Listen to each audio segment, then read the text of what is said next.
یہ جو آج ہم تعصب بنا کر بیٹھے ہوئے ہیں، قومیت کی بنیاد پر، تو زبان کی بنیاد پر، تو لسانیت کی بنیاد پر، وہ قتل و غارت گری، اس کی برادری نیچی ہے تو اس کا خاندان نیچ ہے، یہ ہمارے آقا نے حجۃ الوداع کے دن سب ختم کر دیا۔ اور فرمایا تم میں جس کے پاس عزت ہے تو وہ اسی لیے کہ اللہ نے اس کو عزت دی ہے، اور اللہ کے نزدیک عزت دار کون ہے؟ جس کے پاس تقوی ہے، پرہیزگاری ہے۔ تو دنیا کے سامنے عزت دار بننے کا کوئی فائدہ نہیں ہے، بندہ عزت دار بنے تو اللہ کی بارگاہ میں بنے، اور اللہ کی بارگاہ میں جو عزت دار ہو گیا اس کو کوئی ذلیل کر سکتا ہے؟ اس کی عزت کو ختم کر سکتا ہے؟ اور جو اللہ کے نزدیک ذلیل ہے اس کو دنیا جہاں مل کر بھی عزت دار نہیں بنا سکتے۔ تو بندہ اللہ کے نزدیک عزت دار بنے، اور اللہ کے نزدیک عزت دار بندہ جب بنتا ہے جب نیک اعمال کرے اور اپنی تنہائیوں کو پاکیزہ کرے، اپنی خلوتوں کو اچھا کرے۔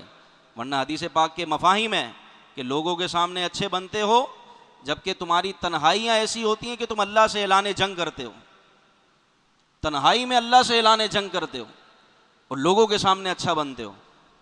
تو تنہائی میں بندہ اپنے رب کے حضور اچھا بنے، اپنے رب کے حضور عزت دار بنے، تو پوری دنیا بھی اگر اس کو ذلیل کرنا چاہے تو کوئی ذلیل نہیں کر سکتی۔ وَتُعِزُّ مَن تَشَاءُ وَتُذِلُّ مَن تَشَاءُ بِيَدِكَ الْخَيْرُ إِنَّكَ عَلَى كُلِّ شَيْءٍ قَدِيرٌ۔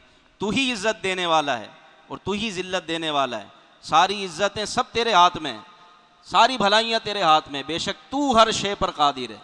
تو جس نے یہ مائنڈ بنا لیا نا، پھر اس کو ضرورت نہیں ہے کسی کی چاپلوسی کرنے کی، خوشامد کرنے کی۔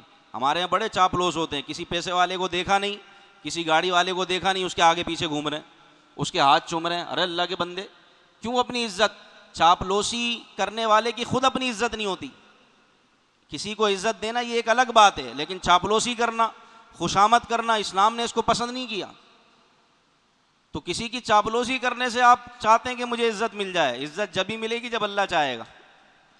اور کسی کو ڈیگریڈ کر کر آپ چاہیں کہ اس کو میں گرا دوں تاکہ میرا نام بن جائے، میری عزت بن جائے، ایسا بھی نہیں ہو سکتا۔ عزت اسی کی ہوگی جو دوسرے کی عزت کرے گا۔ آج تک میرے استاد محترم کا یہ جملہ میرے ذہن میں ہے، جس کو اللہ نے عزت دی ہے اس کی عزت کرنا سیکھو، اس کی عزت کرو، اللہ تمہاری عزت بڑھا دے گا۔ کیوں حسد کیے ہوئے ہو، کیوں تکبر کیے ہوئے ہو بھائی، کیوں دوسرے کو گرانے کے اوپر تلے ہوئے ہو؟ آپ دوسرے کو گراؤ گے، کوئی دوسرا آپ کو گرا دے گا۔ تو عزت اللہ تبارک و تعالیٰ دینے والا ہے۔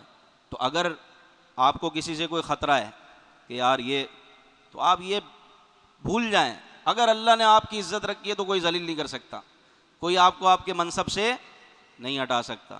اور اگر آپ کے نصیب میں عزت نہیں ہے، ذلت ہے، تو کوئی آپ کو عزت دلا نہیں سکتا۔